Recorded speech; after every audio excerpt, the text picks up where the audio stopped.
This is Anna. Yesterday was her first day at a new school. The school was big. The classroom was nice. The teacher was kind. The first lesson was maths. The sums were easy.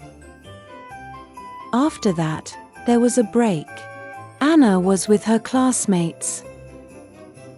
The next lesson was science. It was interesting.